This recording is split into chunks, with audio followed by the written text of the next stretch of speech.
हाँ जी बाबा जी, तुसीं मोर्चा चक लिया?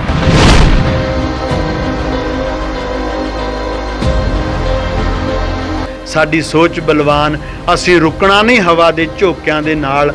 आओ दो चार हत्थ करिए सागरां दे नाल, एवें टक्करां ना मारीए नदी नालियां दे नाल। सिख सद्भावना दल दलां च दल नहीं। पुराणियां तरपालां दे विच भाई बलदेव सिंह बडाला एक अज हलूणा दिने दास फौजा सिंह गुरुद्वारा अकाल बुंगा साहिब सुहाना कुदरती वरतारा है, ये वरतना है, किसी ना किसी दिन जरूर वरतेगा।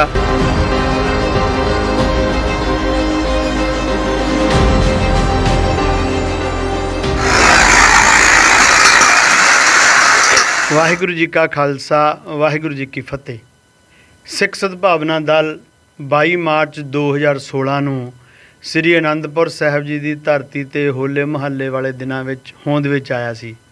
ਉਸ ਦਿਨ ਤੋਂ ਹੀ ਗੁਰਦੁਆਰਾ ਪ੍ਰਬੰਧ ਸੁਧਾਰ ਲਹਿਰ ਸਿੱਖ ਸਦਭਾਵਨਾ ਦਲ ਵੱਲੋਂ ਸ਼ੁਰੂ ਕਰ ਦਿੱਤੀ ਗਈ ਸੀ, ਕਿਉਂਕਿ ਉਹਨਾਂ ਸਮਿਆਂ ਦੇ ਵਿੱਚ ਬਾਬਾ ਗੁਰਦਿੱਤਾ ਜੀ ਦੇ ਗੁਰਦੁਆਰੇ ਵਿਖੇ ਸ਼੍ਰੋਮਣੀ ਗੁਰਦੁਆਰਾ ਪ੍ਰਬੰਧਕ ਕਮੇਟੀ ਦੇ ਮੁਲਾਜ਼ਮਾਂ ਵੱਲੋਂ ਰਾਤ ਨੂੰ ਨਸ਼ਾ ਕਰਕੇ ਗੁਰੂ ਗ੍ਰੰਥ ਸਾਹਿਬ ਜੀ ਦੇ ਸਰੂਪ ਉੱਪਰ ਉਲਟੀਆਂ ਕੀਤੀਆਂ ਗਈਆਂ ਤੇ ਬਾਅਦ ਵਿੱਚ ਉਹ ਸਰੂਪ ਨਾਲ ਵਗਦੀ ਨਹਿਰ ਵਿੱਚ ਸੁੱਟ ਦਿੱਤਾ ਗਿਆ ਤੇ ਰੁਮਾਲਿਆਂ ਨੂੰ ਅੱਗ ਲਾ ਦਿੱਤੀ ਗਈ।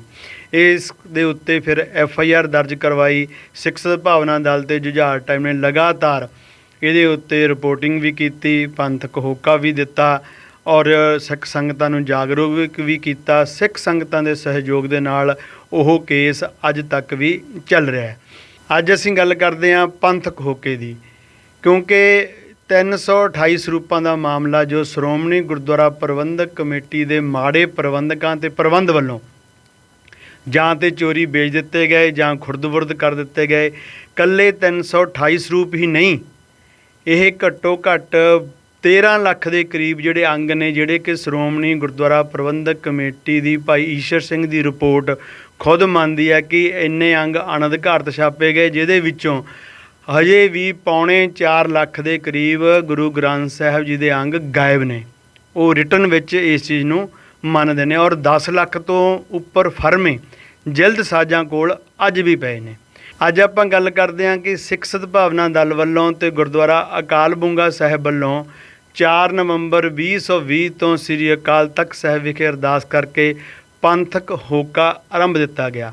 ਪੰਥਕ ਹੋਕਾ ਦੇਣ ਵਾਲਾ ਸਿੱਖ ਸਦਭਾਵਨਾ ਦਲ ਗੁਰਦੁਆਰਾ ਅਕਾਲ ਬੁੰਗਾ ਬਾਬਾ ਫੌਜਾ ਸਿੰਘ ਜੀ ਸੇਵਾਦਾਰ ਸਾਰੇ ਸਿੱਖ ਸੰਗਤਾਂ ਤੇ ਸਿੱਖ ਜਥੇਬੰਦੀਆਂ ਉਹਨਾਂ ਚਿਰ ਇਸ ਥਾਂ ਤੋਂ ਆਪਣੇ ਘਰ ਨਹੀਂ ਜਾਣਗੀਆਂ, ਉਹਨਾਂ ਚਿਰ ਇਹਦਾ ਡਟ ਕੇ ਅਸੀਂ ਇਹਦਾ ਮੁਕਾਬਲਾ ਕਰਾਂਗੇ, ਹੋਕਾ ਦਿਆਂਗੇ, ਇਨਸਾਫ ਲੈ ਕੇ ਉਠਾਂਗੇ।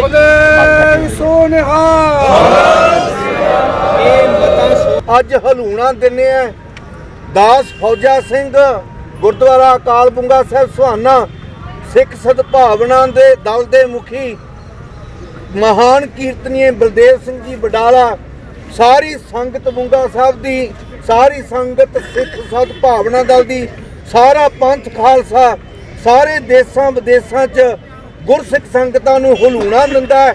अपनियां जमीरां जगाओ। ये मोर्चा कोई नवा नहीं लग रहा, ये होका कोई नवा नहीं दे रहे।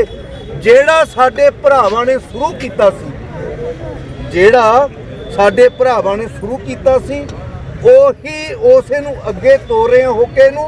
ये कोई नवा नहीं लग रहा। पर अफसोस श्रोमणी कमेटी की गुंडा फोर्स वालों उन्होंने बड़ी ही बेदर्दी दे नाल कुटिया गया। उस तो बाद दोनों धिरां उपर परचे भी दर्ज होए ते वह मोर्चा उत्थों चुक्या गया। सिख सद्भावना दल ते गुरुद्वारा अकाल बुंगा साहिब वालों सिर्फ ये दस्सण लई कि श्रोमणी कमेटी के थोड़े जबर के अगे सच की आवाज़ कदी चुप नहीं रहिंदी, क्योंकि संघर्ष करना ते संघर्ष करते हुए शहीद हो जाना यह सिख पंथ नूं विरासत विच मिलिया ते इसे रोस वजों पंथक होका 4 नवंबर तो ला दिता गया। ਤੇ ਜਿਹੜੇ ਸਿੰਘਾਂ ਦੇ ਉੱਤੇ ਸ਼੍ਰੋਮਣੀ ਗੁਰਦੁਆਰਾ ਪ੍ਰਬੰਧਕ ਕਮੇਟੀ ਨੇ ਕੇਸ ਪਵਾਏ ਸਨ ਜਾਂ ਉਹ ਜੇਲ੍ਹਾਂ ਵਿੱਚ ਸਨ, ਹਸਪਤਾਲਾਂ ਦੇ ਵਿੱਚ ਸਨ, ਸਿੱਖ ਸਦਭਾਵਨਾ ਦਲ ਵੱਲੋਂ ਤੇ ਸਮੁੱਚੀ ਸਿੱਖ ਸੰਗਤ ਵੱਲੋਂ ਸਾਰੀਆਂ ਹੀ ਜਥੇਬੰਦੀਆਂ ਵੱਲੋਂ ਉਹਨਾਂ ਵੀਰਾਂ ਦੀ ਮਦਦ ਕੀਤੀ ਗਈ। ਜਿਹੜੀਆਂ ਤੁਸੀਂ ਆ ਫੋਟੋਆਂ ਵੇਖ ਰਹੇ ਹੋ, ਇਹ ਜਦੋਂ ਸਿੰਘ ਜੇਲ੍ਹਾਂ ਵਿੱਚੋਂ ਛੁੱਟ ਕੇ ਆਏ ਉਹ ਭਾਈ ਬਲਦੇਵ ਸਿੰਘ ਜੀ ਬਡਾਲਾ ਸਿੱਖ ਸਦਭਾਵਨਾ ਦਲ ਦੇ ਸੇਵਾਦਾਰ ਤੇ ਹੋਰ ਸੇਵਾਦਾਰ ਸਿੱਖ ਸੰਗਤਾਂ ਦੇ ਨਾਲ ਉਹ ਅਕਾਲ ਤਖਤ ਸਾਹਿਬ ਵਿਖੇ ਸ਼ੁਕਰਾਨੇ ਦੀ ਅਰਦਾਸ ਕਰਨ ਦੀ ਇਹ ਜਿਹੜੀਆਂ ਤਸਵੀਰਾਂ ਨੇ ਤੁਸੀਂ ਸਕਰੀਨ ਦੇ ਉੱਤੇ ਵੇਖ ਰਹੇ ਹੋ। ਇਸੇ ਰੋਸ ਵਜੋਂ ਇਹ ਪੰਥਕ ਮੋਰਚਾ ਸ਼ੁਰੂ ਕੀਤਾ ਗਿਆ ਕਿ ਸਰਕਾਰ ਦੋਸ਼ੀਆਂ ਦੇ ਉੱਤੇ ਮੁਕੱਦਮਾ ਦਰਜ ਕਰੇ। ਪਰ ਜਿਵੇਂ ਕਿ ਆਪਾਂ ਜਾਣਦੇ ਹਾਂ ਕਿ ਸਾਰਾ ਕੁਝ ਹੀ ਮਿਲਿਆ ਭੁਗਤ ਹੈ, ਚਾਹੇ ਉਹ ਬਰਗਾੜੀ ਕਾਂਡ ਦੇ ਉੱਤੇ ਆਏ ਸਰਕਾਰ ਦੇ ਫੈਸਲੇ ਹੋਣ, ਚਾਹੇ ਉਹ ਕਾਂਗਰਸ ਦੇ ਜਾਂ ਅਕਾਲੀ ਦਲ ਦੇ ਜਾਂ ਕਿਸੇ ਹੋਰ ਪਾਰਟੀ ਦੇ ਹੋਣ, ਸਭ ਨੇ ਗੁਰੂ ਗ੍ਰੰਥ ਸਾਹਿਬ ਜੀ ਦੀ ਬੇਅਦਬੀ ਦੇ ਮਸਲੇ ਦੇ ਉੱਤੇ ਆਪਣੀ ਰਾਜਨੀਤੀ ਖੇਡੀ ਹੈ, ਰਾਜਨੀਤੀ ਕੀਤੀ ਹੈ ਔਰ ਰਾਜ ਹਥਿਆਉਣ ਦੀਆਂ ਸਿੱਧੀਆਂ ਜਾਂ ਸਿੱਧੀਆਂ ਚਾਲਾਂ ਚੱਲੀਆਂ ਨੇ। ਹੁਣ ਮੈਂ ਤੁਹਾਨੂੰ ਇੱਕ ਮਤਾ ਵਿਖਾ ਰਿਹਾ ਜਿਹੜਾ ਕਿ ਤੁਸੀਂ ਸਕਰੀਨ ਤੇ ਵੇਖਦੇ ਹੋ। ਇਹ ਸ਼੍ਰੋਮਣੀ ਗੁਰਦੁਆਰਾ ਪ੍ਰਬੰਧਕ ਕਮੇਟੀ ਦਾ ਮਤਾ ਹੈ ਜਿਹੜਾ ਕਿ 27/8/2020 ਦਾ ਹੈ ਤੇ ਮਤਾ ਨੰਬਰ ਹੈਗਾ ਇਹ 466। ਇਹਦੇ ਵਿੱਚ ਇਹ ਖੁਦ ਮੰਨਦੇ ਨੇ ਕਿ ਡਾਕਟਰ ਈਸਰ ਸਿੰਘ ਐਡਵੋਕੇਟ ਦੀ ਅਗਵਾਈ ਵਾਲੇ ਜਾਂਚ ਕਮਿਸ਼ਨ ਦੀ ਰਿਪੋਰਟ ਤੇ ਗੰਭੀਰਤਾ ਨਾਲ ਵਿਚਾਰ ਕੀਤੀ, ਜਿਸ ਵਿੱਚ ਸਪਸ਼ਟ ਹੋਇਆ ਕਿ ਸ਼੍ਰੋਮਣੀ ਗੁਰਦੁਆਰਾ ਪ੍ਰਬੰਧਕ ਕਮੇਟੀ ਦੇ ਪਬਲੀਕੇਸ਼ਨ ਵਿਭਾਗ ਵਿੱਚ ਕੰਮ ਕਰਦੇ ਕੁਝ ਕਰਮਚਾਰੀਆਂ ਨੇ ਨਿੱਜੀ ਲਾਲਸਾ, ਬੇਈਮਾਨੀ ਤੇ ਮਿਲੀ ਭੁਗਤ ਕਰਕੇ ਸ਼੍ਰੋਮਣੀ ਗੁਰਦੁਆਰਾ ਪ੍ਰਬੰਧਕ ਕਮੇਟੀ ਤੇ ਸਿੱਖ ਕੌਮ ਲਈ ਬਹੁਤ ਵੱਡੀ ਨਾਮੋਸ਼ੀ ਪੈਦਾ ਕੀਤੀ ਹੈ। ਇਹਨਾਂ ਅਧਿਕਾਰੀਆਂ ਕਰਮਚਾਰੀਆਂ ਵੱਲੋਂ ਆਪਣੀ ਡਿਊਟੀ ਦੌਰਾਨ ਵੱਡੀਆਂ ਕੁਤਾਹੀਆਂ ਹੀ ਨਹੀਂ ਕੀਤੀਆਂ ਗਈਆਂ, ਸਗੋਂ ਅਮਾਨਤ ਵਿੱਚ ਖਿਆਨਤ ਵੀ ਕੀਤੀ ਹੈ, ਜਿਸ ਨੂੰ ਕਿਸੇ ਵੀ ਤਰੀਕੇ ਨਾਲ ਮੁਆਫ ਨਹੀਂ ਕੀਤਾ ਜਾ ਸਕਦਾ। ਇਹਨਾਂ ਅਧਿਕਾਰੀਆਂ ਕਰਮਚਾਰੀਆਂ ਵੱਲੋਂ ਬਾਰ-ਬਾਰ ਰਿਕਾਰਡ ਉੱਤੇ ਲੈਜ਼ਰਾਂ ਵਿੱਚ ਛੇੜਛਾੜ ਕਰਨ, ਜਾਲੀ ਰਸੀਦਾਂ ਕੱਟਣ, ਪਾਵਨ ਸ੍ਰੀ ਗੁਰੂ ਗ੍ਰੰਥ ਸਾਹਿਬ ਜੀ ਦੇ ਸਰੂਪਾਂ ਦੀ ਭੇਟਾ ਜਮ੍ਹਾਂ ਕਰਕੇ ਰਸੀਦ ਕੱਟਣ ਦੀ ਬਜਾਏ ਸੰਗਤਾਂ ਵੱਲੋਂ ਸਿੱਧੇ ਰੂਪ 'ਚ ਪੈਸੇ ਲੈ ਕੇ ਆਪਣੇ ਨਿੱਜੀ ਹਿੱਤਾਂ ਲਈ ਵਰਤਣ ਕਰਕੇ ਗੁਰੂ ਘਰ ਦੀ ਸੇਵਾ ਅਤੇ ਸਰਵਿਸ ਨਿਯਮਾਂ ਵਿੱਚ ਕੁਤਾਹੀ ਕਰਨ ਕਰਕੇ ਪ੍ਰਬੰਧ ਦੀ ਬਦਨਾਮੀ ਕਰਾਉਣ ਦੇ ਦੋਸ਼ ਅਧੀਨ ਹੇਠ ਲਿਖੇ ਕਰਮਚਾਰੀਆਂ ਨੂੰ ਉਹਨਾਂ ਦੇ ਨਾਵਾਂ ਸਾਹਮਣੇ ਲਿਖੇ ਅਨੁਸਾਰ ਵਿਭਾਗੀ ਕਾਨੂੰਨੀ ਕਾਰਵਾਈ ਕਰਨ ਦੀ ਪ੍ਰਵਾਨਗੀ ਦਿੱਤੀ ਜਾਂਦੀ ਹੈ। ਹੁਣ ਇਹਦੇ ਵਿੱਚ ਡਾਕਟਰ ਰੂਪ ਸਿੰਘ ਜਿਹੜੇ ਕਿ ਉਸ ਵਕਤ ਮੁੱਖ ਸਕੱਤਰ ਦੀ ਡਿਊਟੀ ਨਿਭਾ ਰਹੇ ਸਨ, ਉਹ ਵੀ ਉਹਨਾਂ ਦਾ ਨਾਂ ਸਭ ਤੋਂ ਪਹਿਲੇ ਨੰਬਰ 'ਤੇ ਹੈ। ਪਰ ਬੜੇ ਦੁੱਖ ਦੀ ਗੱਲ ਹੈ ਕਿ ਉਹ ਉਦੋਂ ਬਾਅਦ ਕੈਨੇਡਾ ਦੌੜ ਗਏ ਤੇ ਇੱਕ ਵਾਰ ਉਹਨਾਂ ਨੇ ਫੇਸਬੁੱਕ 'ਤੇ ਪਾਇਆ ਕਿ ਅਗਰ ਸ਼੍ਰੋਮਣੀ ਕਮੇਟੀ ਨੇ ਮੇਰੇ ਵਿਰੁੱਧ ਕਾਰਵਾਈ ਕੀਤੀ ਤਾਂ ਉਹ ਸ਼੍ਰੋਮਣੀ ਕਮੇਟੀ ਦੇ ਸਾਰੇ ਪਰਦੇ ਫਾਸ਼ ਕਰ ਦੇਣਗੇ। ਉਸ ਤੋਂ ਬਾਅਦ ਉਹਨਾਂ ਦੀ ਫੇਸਬੁੱਕ ਆਈਡੀ ਬੰਦ ਹੋ ਗਈ ਤੇ ਸ਼੍ਰੋਮਣੀ ਗੁਰਦੁਆਰਾ ਪ੍ਰਬੰਧਕ ਕਮੇਟੀ ਨੇ ਉਹਨਾਂ ਦੇ ਸਾਰੇ ਹੀ ਫੰਡ ਰਿਲੀਜ਼ ਕਰਤੇ। ਉਹਨਾਂ ਦਾ ਕੋਈ ਵੀ ਬਕਾਇਆ ਸ਼੍ਰੋਮਣੀ ਕਮੇਟੀ ਵਿੱਚ ਨਹੀਂ ਹੈ, ਭਾਵ ਉਸ ਬੰਦੇ ਨੂੰ ਬਾਹਰ ਕਰ ਦਿੱਤਾ। ਤੇ ਜਿਹੜਾ ਇਹ ਮਤਾ ਆ ਜਿਹਦੇ ਵਿੱਚ ਉਹਨਾਂ ਨੇ 11 ਦੋਸ਼ੀਆਂ ਦੇ ਨਾਂ ਲਏ ਨੇ, ਆਓ ਆਪਾਂ ਸੁਣਦੇ ਹਾਂ ਉਸ ਵਕਤ ਦੇ ਪ੍ਰਧਾਨ ਗੋਬਿੰਦ ਸਿੰਘ ਲੌਂਗੋਵਾਲ ਦੀ ਹੀ ਜਵਾਨੀ। ਸੰਸਥਾ ਵਿੱਚ ਕਿਸੇ ਵੀ ਤਰ੍ਹਾਂ ਦੀ ਬੇਈਮਾਨੀ ਬਰਦਾਸ਼ਤ ਨਹੀਂ ਕੀਤੀ ਜਾਵੇਗੀ ਤੇ ਗੁਰੂ ਸਾਹਿਬਾਨ ਤੇ ਗੁਰੂ ਘਰ ਦੀ ਸੇਵਾ ਵਿੱਚ ਕੁਤਾਹੀ ਕਰਨ ਵਾਲੇ ਕਿਸੇ ਵੀ ਵਿਅਕਤੀ ਖਿਲਾਫ ਸਖਤ ਤੋਂ ਸਖਤ ਕਾਰਵਾਈ ਕੀਤੀ ਜਾਵੇਗੀ। ਮੀਟਿੰਗ ਵਿੱਚ ਸਰਬਸੰਮਤੀ ਨਾਲ ਜਾਂਚ ਰਿਪੋਰਟ ਅਨੁਸਾਰ ਹੇਠ ਲਿਖੇ ਫੈਸਲੇ ਜਿਹੜੇ ਨੇ ਉਹ ਲਏ ਗਏ ਨੇ। ਸਰਦਾਰ ਕਮਲਜੀਤ ਸਿੰਘ ਜੀ CGL ਸਹਾਇਕ ਸੁਪਰਵਾਈਜ਼ਰ ਜੋ ਪਹਿਲਾਂ ਸੇਵਾ ਮੁਕਤ ਹੋ ਚੁੱਕਾ ਹੈ, ਇਹਨਾਂ ਦੇ ਫੰਡ ਰਿਲੀਜ਼ ਕਰਨ ਤੋਂ ਤੁਰੰਤ ਰੋਕ ਲਗਾਈ ਜਾਂਦੀ ਹੈ ਤਾਂ ਜੋ ਬਣਦੀ ਰਿਕਵਰੀ ਕੀਤੀ ਜਾ ਸਕੇ ਅਤੇ ਰਿਕਾਰਡ ਵਿੱਚ ਹੇਰਾਫੇਰੀ, ਖੁਰਦ-ਬੁਰਦ, ਧੋਖਾਧੜੀ ਦਾ ਫੌਜਦਾਰੀ ਪਰਚਾ ਦਰਜ ਕਰਵਾਇਆ ਜਾਵੇਗਾ। ਬਾਜ ਸਿੰਘ ਕਲਰਕ ਇਹਨਾਂ ਨੂੰ ਤੁਰੰਤ ਸਰਵਿਸ ਤੋਂ ਡਿਸਮਿਸ ਕੀਤਾ ਜਾਂਦਾ ਹੈ। ਇਸ ਦੇ ਖਿਲਾਫ ਸਰਦਾਰ ਕਮਲਜੀਤ ਸਿੰਘ ਦੇ ਨਾਲ ਫੌਜਦਾਰੀ ਦਾ ਪਰਚਾ ਦਰਜ ਕਰਵਾਇਆ ਜਾਵੇਗਾ। ਸਰਦਾਰ ਗੁਰਬਚਨ ਸਿੰਘ ਮੀਤ ਸਕੱਤਰ ਇਹਨਾਂ ਨੂੰ ਤੁਰੰਤ ਸਰਵਿਸ ਤੋਂ ਡਿਸਮਿਸ ਕੀਤਾ ਜਾਂਦਾ ਹੈ ਅਤੇ ਉਪਰੋਕਤ ਦੋਨਾਂ ਸਮੇਤ ਫੌਜਦਾਰੀ ਦਾ ਪਰਚਾ ਦਰਜ ਕਰਵਾਇਆ ਜਾਵੇਗਾ। ਦਲਵੀਰ ਸਿੰਘ ਹੈਲਪਰ ਇਹਨਾਂ ਨੂੰ ਤੁਰੰਤ ਸਰਵਿਸ ਤੋਂ ਡਿਸਮਿਸ ਕੀਤਾ ਜਾਂਦਾ ਹੈ। ਇਹਨਾਂ ਤਿੰਨਾਂ ਸਮੇਤ ਫੌਜਦਾਰੀ ਦਾ ਪਰਚਾ ਦਰਜ ਕਰਵਾਇਆ ਜਾਵੇਗਾ। ਕੁਲਵੰਤ ਸਿੰਘ ਜਿਲਦਸਾਜ, ਸਰਦਾਰ ਜਸਪ੍ਰੀਤ ਸਿੰਘ ਜਿਲਦਸਾਜ, ਇਹਨਾਂ ਦਾ ਜਿਲਦਾਂ ਦਾ ਠੇਕਾ ਤੁਰੰਤ ਰੱਦ ਕੀਤਾ ਜਾਂਦਾ ਹੈ ਤੇ ਇਹਨਾਂ ਨੂੰ ਬਲੈਕ ਲਿਸਟ ਕੀਤਾ ਜਾਂਦਾ ਹੈ। ਸਤਿੰਦਰ ਸਿੰਘ ਮੀਤ ਸਕੱਤਰ ਫਾਈਨਾਂਸ, ਇਹਨਾਂ ਨੂੰ ਤੁਰੰਤ ਸਸਪੈਂਡ ਕੀਤਾ ਜਾਂਦਾ ਹੈ ਅਤੇ ਅਗਲੇਰੀ ਵਿਭਾਗੀ ਕਾਰਵਾਈ ਕੀਤੀ ਜਾਵੇਗੀ। ਸਰਦਾਰ ਨਿਸ਼ਾਨ ਸਿੰਘ ਮੀਤ ਸਕੱਤਰ, ਇਹਨਾਂ ਨੂੰ ਤੁਰੰਤ ਸਸਪੈਂਡ ਕੀਤਾ ਜਾਂਦਾ ਹੈ ਅਤੇ ਅਗਲੇਰੀ ਵਿਭਾਗੀ ਕਾਰਵਾਈ ਕੀਤੀ ਜਾਵੇਗੀ। ਸਰਦਾਰ ਮਨਜੀਤ ਸਿੰਘ ਸਕੱਤਰ ਧਰਮ ਪ੍ਰਚਾਰ ਕਮੇਟੀ, ਇਹਨਾਂ ਨੂੰ ਤੁਰੰਤ ਸਸਪੈਂਡ ਕੀਤਾ ਜਾਂਦਾ ਹੈ ਅਤੇ ਅਗਲੇਰੀ ਵਿਭਾਗੀ ਕਾਰਵਾਈ ਕੀਤੀ ਜਾਵੇਗੀ। ਡਾਕਟਰ ਰੂਪ ਸਿੰਘ ਜੀ ਮੁੱਖ ਸਕੱਤਰ, ਇਹਨਾਂ ਵੱਲੋਂ ਆਪਣੇ ਅਹੁਦੇ ਤੋਂ ਪਹਿਲਾਂ ਅਸਤੀਫਾ ਦੇ ਦਿੱਤਾ ਜੋ ਪ੍ਰਵਾਨ ਕੀਤਾ ਜਾਂਦਾ ਹੈ। ਇਹਨਾਂ ਉੱਤੇ ਵਿਭਾਗੀ ਕਾਰਵਾਈ ਜਿਹੜੀ ਹੈ ਉਹ ਕੀਤੀ ਜਾਵੇਗੀ। ਸਰਦਾਰ ਹਰਚਰਨ ਸਿੰਘ ਸਾਬਕਾ ਮੁੱਖ ਸਕੱਤਰ, ਇਹ ਅਹੁਦੇ ਦੀ ਜ਼ਿੰਮੇਵਾਰੀਆਂ ਨਿਭਾਉਣ ਵਿੱਚ ਅਸਮਰੱਥ ਰਹੇ। ਇਹਨਾਂ ਦਾ ਹੇਠਲੇ ਕਰਮਚਾਰੀਆਂ ਵੱਲੋਂ ਰਿਕਾਰਡ ਵਿੱਚ ਤੋੜ ਮੋੜ ਕਰਨ ਦਾ ਪਤਾ ਲੱਗਣ ਦੇ ਬਾਵਜੂਦ ਕੋਈ ਐਕਸ਼ਨ ਨਾ ਲੈਣਾ ਮੁਲਾਜ਼ਮਾਂ ਨਾਲ ਮਿਲੀ ਭੁਗਤ ਦਾ ਸੰਕੇਤ ਦਿੰਦਾ ਹੈ। ਉਂਝ ਵੀ ਸੰਸਥਾ ਦਾ ਮੁੱਖ ਪ੍ਰਸ਼ਾਸਕ ਹੋਣ ਕਰਕੇ ਜ਼ਿੰਮੇਵਾਰ ਹੈ। ਇਹਨਾਂ ਦੇ ਖਿਲਾਫ ਜਿਹੜੀ ਹੈ ਉਹ ਕਾਨੂੰਨੀ ਕਾਰਵਾਈ ਕੀਤੀ ਜਾਵੇਗੀ। Satinder Singh Kohli, chartered account, SS Kohli and associates, ਇਹਨਾਂ ਦੀਆਂ ਸੇਵਾਵਾਂ ਤੁਰੰਤ ਖਤਮ ਕੀਤੀਆਂ ਜਾਂਦੀਆਂ ਹਨ ਅਤੇ ਜਾਂਚ ਕਮਿਸ਼ਨ ਵੱਲੋਂ ਇਸ ਖਿਲਾਫ ਦਿੱਤੀ ਰਿਪੋਰਟ ਅਨੁਸਾਰ ਇਸ ਪਾਸੋਂ 75% ਰਿਕਵਰੀ ਕਰਨ ਲਈ ਕਾਨੂੰਨੀ ਕਾਰਵਾਈ ਕੀਤੀ ਜਾਵੇਗੀ। ਜੁਝਾਰ ਸਿੰਘ ਸਹਿਕ ਅਕਾਊਂਟੈਂਟ, ਇਹਨਾਂ ਨੂੰ ਤੁਰੰਤ ਸਰਵਿਸ ਤੋਂ ਡਿਸਮਿਸ ਕੀਤਾ ਜਾਂਦਾ ਹੈ ਅਤੇ ਕਾਨੂੰਨੀ ਫੌਜਦਾਰੀ ਕਾਰਵਾਈ ਕੀਤੀ ਜਾਵੇਗੀ। ਸਰਦਾਰ ਅਮਰਜੀਤ ਸਿੰਘ, ਸੇਵਾਦਾਰ ਅੰਗੀਠਾ ਸਾਹਿਬ ਗੋਇੰਦਵਾਲ ਸਾਹਿਬ, ਇਹਨਾਂ ਦੀਆਂ ਸੇਵਾਵਾਂ ਤੁਰੰਤ ਖਤਮ ਕੀਤੀਆਂ ਜਾਂਦੀਆਂ ਹਨ। ਸਰਦਾਰ ਪਰਮਜੀਤ ਸਿੰਘ ਜੀ ਇੰਚਾਰਜ, ਇਹਨਾਂ ਨੂੰ ਤੁਰੰਤ ਸਸਪੈਂਡ ਕੀਤਾ ਜਾਂਦਾ ਹੈ ਅਤੇ ਅਗਲੇਰੀ ਵਿਭਾਗੀ ਕਾਰਵਾਈ ਕੀਤੀ ਜਾਵੇਗੀ। ਇੱਕ ਗੁਰਮੁਖ ਸਿੰਘ ਸੁਪਰਵਾਈਜ਼ਰ, ਇਹਨਾਂ ਨੂੰ ਤੁਰੰਤ ਸਸਪੈਂਡ ਕੀਤਾ ਜਾਂਦਾ ਹੈ ਅਤੇ ਅਗਲੇਰੀ ਵਿਭਾਗੀ ਕਾਰਵਾਈ ਕੀਤੀ ਜਾਵੇਗੀ। ਅਗਲੀ ਕਾਨੂੰਨੀ ਕਾਰਵਾਈ ਕਰਨ ਦੇ ਲਈ ਸਰਦਾਰ ਹਰਜਿੰਦਰ ਸਿੰਘ ਜੀ ਧਾਮੀ, ਜਨਰਲ ਸਕੱਤਰ ਸਾਹਿਬ ਦੀ ਅਗਵਾਈ ਵਿੱਚ ਇੱਕ ਸਬ ਕਮੇਟੀ ਬਣਾਈ ਜਾਵੇਗੀ ਜੋ ਸਾਰੇ ਕਾਨੂੰਨੀ ਪੱਖਾਂ ਅਤੇ ਦੂਜੇ ਪੱਖਾਂ ਨੂੰ ਲੈ ਕੇ ਜਿਹੜਾ ਇਹ ਦੇਖਣਗੇ ਅਤੇ ਪਰਚੇ ਦਰਜ ਕਰਵਾਉਣਗੇ। ਇਹ ਪ੍ਰੈਸ ਕਾਨਫਰੰਸ ਹੈ ਜਿਹੜੀ ਕਿ ਸਾਰੇ ਮੀਡੀਆ ਵਿੱਚ ਕੀਤੀ ਗਈ ਹੈ ਔਰ ਬੜੇ ਅਫਸੋਸ ਦੀ ਗੱਲ ਹੈ ਕਿ ਚੋਰ ਇਹ ਮੰਨ ਰਿਹਾ ਹੈ ਕਿ ਉਸਨੇ ਚੋਰੀ ਕੀਤੀ ਹੈ ਔਰ ਸਾਡਿਆਂ ਵੱਲੋਂ ਇਹ ਬੇਈਮਾਨੀਆਂ ਕੀਤੀਆਂ ਗਈਆਂ ਨੇ।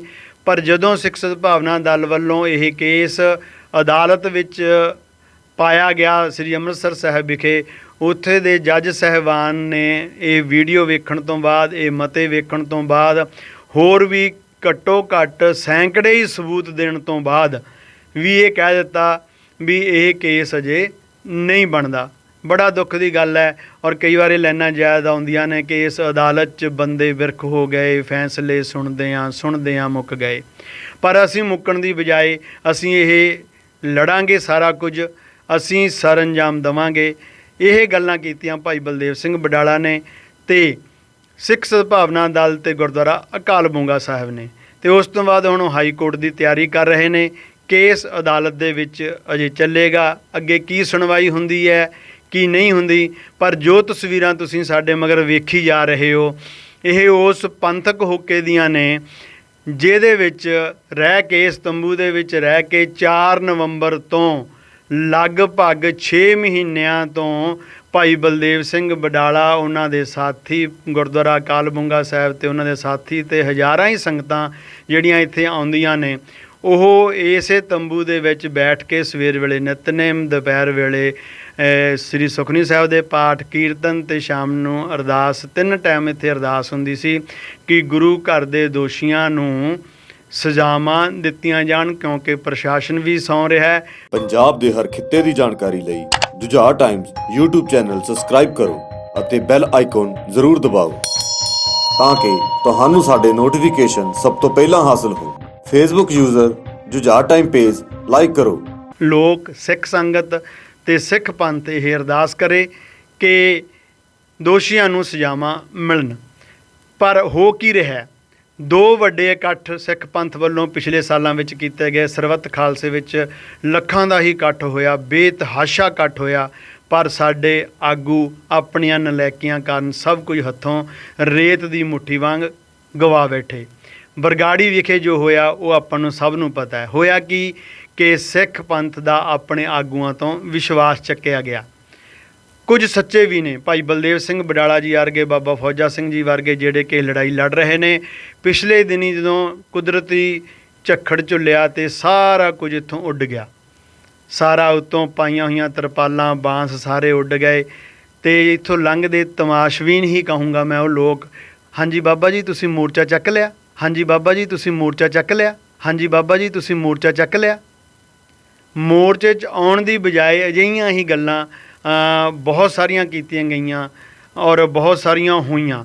ਪਰ ਬੜੇ ਅਫਸੋਸ ਦੀ ਗੱਲ ਹੈ, ਕਿਉਂਕਿ ਭਾਈ ਬਲਦੇਵ ਸਿੰਘ ਬਡਾਲਾ ਵੱਲੋਂ ਕਦੀ ਵੀ ਪੈਸੇ ਦੀ ਮੰਗ ਨਹੀਂ ਕੀਤੀ ਗਈ। ਪੈਸਾ ਨਾ ਹੋਣ ਕਰਕੇ ਨਾ ਤੇ ਬਹੁਤ ਸਾਰੀਆਂ ਸਿੱਖ ਸੰਗਤਾਂ ਨੂੰ ਪੰਜਾਬ ਭਰ ਵਿੱਚ ਟਰਾਲੀਆਂ ਜਾਂ ਬੱਸਾਂ ਲਿਆਉਣ ਲਈ ਪੈਸੇ ਦਿੱਤੇ ਗਏ, ਨਾ ਹੀ ਲੰਗਰ ਵਾਸਤੇ ਕੋਈ ਬਹੁਤੇ ਪੈਸੇ ਦਿੱਤੇ ਗਏ, ਨਾ ਹੀ ਸਿੱਖ ਸੰਗਤਾਂ ਨੂੰ ਇੱਥੇ ਕੋਈ ਰਾਗੀਆਂ ਨੂੰ, ਢਾਡੀ ਸਾਹਿਬਾਨਾਂ ਨੂੰ, ਕਵੀਸ਼ਰ ਸਾਹਿਬਾਨਾਂ ਨੂੰ ਭੇਟਾ ਦੇਣ ਜੋਗੇ ਪੈਸੇ ਹੋਣ ਤੇ ਬੰਦਾ ਇੱਥੇ ਇਕੱਠ ਕਰੇ ਤੇ ਪ੍ਰਸ਼ਾਸਨ ਨੂੰ, ਲੋਕਾਂ ਨੂੰ ਵਿਖਾਵੇ ਤੇ ਆਪਣੀ TRP ਕਰੇ। ਅੱਜ ਵੀ ਹੋ ਸਕਦਾ ਹੈ ਸਾਡੀ ਇਸ ਵੀਡੀਓ ਨੂੰ ਕਈ ਲੋਕ TRP ਦੇ ਤੌਰ 'ਤੇ ਲੈਣ, ਪਰ ਨਹੀਂ, ਇਸ ਨੂੰ TRP ਨਾ ਦੇ ਕੇ ਸੱਚ ਵੇਖੋ ਕਿਸ ਤਰ੍ਹਾਂ ਲੱਕੜ ਦੇ ਬਾਂਸਾਂ ਤੇ ਪੁਰਾਣੀਆਂ ਬਾਂਸਾਂ ਤੇ ਪੁਰਾਣੀਆਂ ਤਰਪਾਲਾਂ ਦੇ ਵਿੱਚ ਭਾਈ ਬਲਦੇਵ ਸਿੰਘ ਬਡਾਲਾ ਇੱਕ ਸੱਚੇ ਸਿੱਖ ਵਾਂਗ ਹੋਕਾ ਦੇ ਰਿਹਾ ਹੈ ਪੰਥ ਨੂੰ। ਇਹ ਕਹਿ ਰਿਹਾ ਪੰਥ ਜੀ ਜਾਗੋ।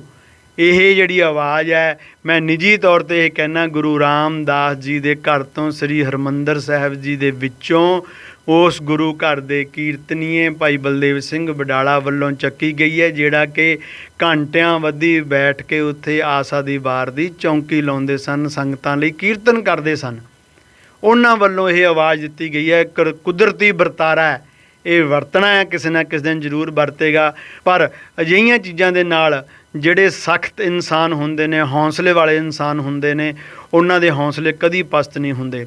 ਉਹ ਅਕਸਰ ਇਹ ਗੱਲ ਬੜੇ ਦ੍ਰਿੜਤਾ ਨਾਲ ਕਹਿੰਦੇ ਨੇ ਕਿ ਸਾਡੇ ਹੌਸਲੇ ਬੁਲੰਦ, ਸਾਡੀ ਸੋਚ ਬਲਵਾਨ, ਅਸੀਂ ਰੁਕਣਾ ਨਹੀਂ ਹਵਾ ਦੇ ਝੋਕਿਆਂ ਦੇ ਨਾਲ, ਆਓ 2-4 ਹੱਥ ਕਰੀਏ ਸਾਗਰਾਂ ਦੇ ਨਾਲ, ਐਵੇਂ ਟੱਕਰਾਂ ਨਾ ਮਾਰੀਏ ਨਦੀ ਨਾਲਿਆਂ ਦੇ ਨਾਲ। ਸੋ ਮੇਰੀ ਸਿੱਖ ਸੰਗਤਾਂ ਨੂੰ ਬੇਨਤੀ ਹੈ ਕਿ ਜਿਵੇਂ ਕਿ ਭਾਈ ਬਲਦੇਵ ਸਿੰਘ ਬਡਾਲਾ ਵੱਲੋਂ, ਹਾਲਾਂਕਿ ਉਹ ਚੰਗੀ ਤਰ੍ਹਾਂ ਜਾਣਦੇ ਨੇ ਕਿ ਸਿੱਖ ਸਿਲੈਕਸ਼ਨ ਵਾਲਾ ਹੈ, ਇਲੈਕਸ਼ਨ ਵਾਲਾ ਨਹੀਂ, ਪਰ ਉਹ ਹੁਣ ਇਲੈਕਸ਼ਨ ਵਿੱਚ ਉਲਝ ਗਿਆ ਤੇ ਕਈ ਵੀਰੇ ਵੀ ਕਹਿੰਦੇ ਨੇ ਕਿ ਇਹ ਮਿਲ ਕੇ ਨਹੀਂ ਚੱਲਦੇ। ਕਿਹਦੇ ਨਾਲ ਮਿਲੀਏ? ਬਰਗਾੜੀ ਵਾਲਿਆਂ ਨਾਲ ਜਾਂ ਖਾਲਸਾ ਪੰਥ ਦਾ ਜਿਹੜਾ ਸਰਬੱਤ ਖਾਲਸਾ ਹੈ ਉਹਨਾਂ ਨਾਲ, ਜਿਹੜੇ ਆਗੂਆਂ ਤੋਂ ਵਿਸ਼ਵਾਸ ਚੱਕਿਆ ਗਿਆ। ਸੌਦਾ ਸਾਧ ਦੇ ਵਾਰੀ ਜਿੰਨੇ ਦਲ ਇਹ ਆਪਣੇ ਹੋਂਦ ਵਿੱਚ ਆਏ ਅਕਾਲੀ ਦਲ, ਉਹਨਾਂ ਦੀ ਅੱਜ ਤੱਕ ਦੀ ਕਾਰਗੁਜ਼ਾਰੀ ਕੀ ਹੈ? ਰਾਜ ਭੋਗਣਾ ਹੈ ਤੇ ਬਾਦਲ ਵੱਲ ਚਲੇ ਜਾਓ, ਰਾਜ ਨਹੀਂ ਤੇ ਬਾਦਲ ਦੇ ਵਿਰੋਧ ਵਿੱਚ ਬੋਲੋ, ਵਿਰੋਧ 'ਚ ਬੋਲ ਕੇ ਵੋਟਾਂ ਲਾਓ ਤੇ ਬਾਅਦ 'ਚ ਜਦੋਂ ਸੀਟ ਜਿੱਤ ਜਾਓ ਤੇ ਉਹ ਸੀਟ ਜਿੱਤੀ ਜਿਤਾਈ ਬਾਦਲ ਦੀ ਝੋਲੀ ਪਾ ਦਿਓ, ਤੇ ਉਹ ਸੀਟ ਜਿੱਤੀ ਜਿਤਾਈ ਬਾਦਲ ਦੀ ਝੋਲੀ ਪਾ ਦਿਓ, ਤੇ ਉਹ ਸੀਟ ਜਿੱਤੀ ਜਿਤਾਈ ਬਾਦਲ ਦੀ ਝੋਲੀ ਪਾ ਦਿਓ। ਇਸ ਗੱਲ ਨੂੰ ਭਾਈ ਬਲਦੇਵ ਸਿੰਘ ਬਡਾਲਾ ਤੇ ਸਿੱਖ ਸਦਭਾਵਨਾ ਦਲ ਬਹੁਤ ਚੰਗੀ ਤਰ੍ਹਾਂ ਸਮਝਦਾ ਹੈ। ਇਸੇ ਕਰਕੇ ਉਹ ਇਕੱਲੇ ਤੁਰੇ ਹੋਏ ਨੇ, ਤੇ ਇਕੱਲੇ ਨਹੀਂ ਮੈਂ ਕਹਾਂਗਾ, ਉਹ 1.25 ਲੱਖ ਤੁਰੇ ਹੋਏ ਨੇ, ਗੁਰੂ ਰਾਮਦਾਸ ਦਾ ਹੋਕਾ ਲੈ ਕੇ ਤੁਰੇ ਹੋਏ ਨੇ। ਸੋ ਇੱਕ ਗੁਰੂ ਦਾ ਸਿੱਖ ਸਾਨੂੰ ਇਹ ਲੱਭਾ, ਸਾਨੂੰ ਚਾਹੀਦਾ ਇਸ ਦਾ ਅਸੀਂ ਤਨੋਂ ਮਨੋਂ ਧਨੋਂ ਸਾਥ ਦਈਏ, ਇੱਕ ਮੌਕਾ ਦਈਏ ਤਾਂ ਕਿ ਇਹ ਸਮੇਂ ਦੀਆਂ ਹਕੂਮਤਾਂ ਦੇ ਨਾਲ ਲੜ ਸਕੇ, ਸਿੱਖ ਪੰਥ ਦੀ ਗੱਲ ਕਰ ਸਕੇ, ਸਿੱਖ ਪੰਥ ਦੇ ਏਕੇ ਦੀ ਗੱਲ ਕਰ ਸਕੇ। ਤੇ ਜਿਵੇਂ ਇਹ ਅਕਸਰ ਆਪਣੇ ਵਿਚਾਰਾਂ ਵਿੱਚ ਆਖਦੇ ਨੇ, ਸਿੱਖ ਸਦਭਾਵਨਾ ਦਲ ਦਲਾਂ 'ਚ ਦਲ ਨਹੀਂ, ਇਹ ਦਲਾਂ ਨੂੰ ਦਲ ਬਣਾਉਣ ਲਈ ਦਲ ਬਣਾਇਆ ਹੈ। ਦੂਜੀ ਮੇਨ ਗੱਲ, ਇਹ ਸ਼੍ਰੋਮਣੀ ਗੁਰਦੁਆਰਾ ਪ੍ਰਬੰਧਕ ਕਮੇਟੀ ਦੀ ਚੋਣ ਡਟ ਕੇ ਲੜੇਗਾ, ਨਾ ਵਿਕੇਗਾ ਨਾ ਝੁਕੇਗਾ ਤੇ ਨਾ ਕਦੇ ਇਹਨਾਂ ਨਾਲ ਸਮਝੌਤਾ ਕਰੇਗਾ। ਸਿੱਖੀ ਸਿਧਾਂਤ ਕਦੇ ਨਹੀਂ ਵੇਚੇਗਾ। ਆਪਾਂ ਭਾਈ ਸਾਹਿਬ ਜੀ ਦੇ ਉਸ ਸੁਪਨੇ ਨੂੰ ਪੂਰਾ ਕਰੀਏ। ਇੰਨੀਆਂ ਕਿ ਬੇਨਤੀਆਂ ਸਿੱਖ ਸੰਗਤਾਂ ਦੇ ਸਾਹਮਣੇ ਨੇ ਕਿ ਹਜ਼ਾਰਾਂ ਹੀ ਵਾਰ ਅਸੀਂ ਸਾਥ ਦਿੱਤਾ ਤੇ ਪਰ ਆਹ ਸੱਚ ਜੋ ਤੁਸੀਂ ਤਸਵੀਰਾਂ ਰਾਹੀਂ ਵੇਖ ਰਹੇ ਹੋ ਵੀ ਇਹਨਾਂ ਤੰਬੂਆਂ 'ਚ ਰਹਿ ਕੇ ਉਹ ਪਿਛਲੇ 6 ਮਹੀਨਿਆਂ ਤੋਂ ਹੋਕਾ ਦੇ ਰਹੇ ਨੇ ਤੇ ਭਾਈ ਬਲਦੇਵ ਸਿੰਘ ਬਡਾਲਾ ਜੀ ਦੇ ਨਾਲ ਬਾਬਾ ਫੌਜਾ ਸਿੰਘ ਵੀ ਸਾਥ ਦੇ ਰਹੇ ਨੇ। ਸੋ ਸਾਰੀਆਂ ਸਿੱਖ ਸੰਗਤਾਂ ਨੂੰ ਸੰਮਰ ਬੇਨਤੀ ਹੈ ਕਿ ਸਾਥ ਦਿਓ, ਮੌਕਾ ਦਿਓ। ਮੌਕਾ ਦੇਣਾ ਤੁਹਾਡਾ ਫਰਜ਼ ਬਣਦਾ ਹੈ, ਕਿਉਂਕਿ ਸਿੱਖ ਸੰਗਤਾਂ ਨੇ ਕਦੀ ਪਿੱਛਾ ਨਹੀਂ ਤਕਾਇਆ। ਉਹ ਹਮੇਸ਼ਾ ਹੀ ਹਰ ਇੱਕ 'ਤੇ ਭਰੋਸਾ ਕਰਕੇ ਇੱਕ ਨਾ ਇੱਕ ਵਾਰ ਕਿਸੇ ਨਾ ਕਿਸੇ ਨੂੰ ਉਹ ਮੌਕਾ ਜ਼ਰੂਰ ਦਿੰਦੇ ਨੇ ਤੇ ਇਹਨਾਂ ਨੂੰ ਮਜ਼ਬੂਤ ਕਰਨ ਲਈ ਤਨੋਂ ਮਨੋਂ ਧਨੋਂ ਇਹਨਾਂ ਸਭ ਦੀ ਸਹਾਇਤਾ ਕਰੋ। ਆ ਟੁੱਟੇ ਹੋਏ ਤੰਬੂਆਂ ਦੇ ਅੱਖਰਾਂ ਦੀ ਭਾਸ਼ਾ ਨੂੰ ਸਮਝੋ। ਕੈਮਰਾਮੈਨ ਜਤਨ ਦੇ ਨਾਲ ਮੈਂ ਬਲਵਿੰਦਰ ਸਿੰਘ ਪੜੈਣ, ਜੁਝਾਰ ਟਾਈਮਜ਼ ਦੇ ਲਈ। ਵਾਹਿਗੁਰੂ ਜੀ ਕਾ ਖਾਲਸਾ, ਵਾਹਿਗੁਰੂ ਜੀ ਕੀ ਫਤਿਹ।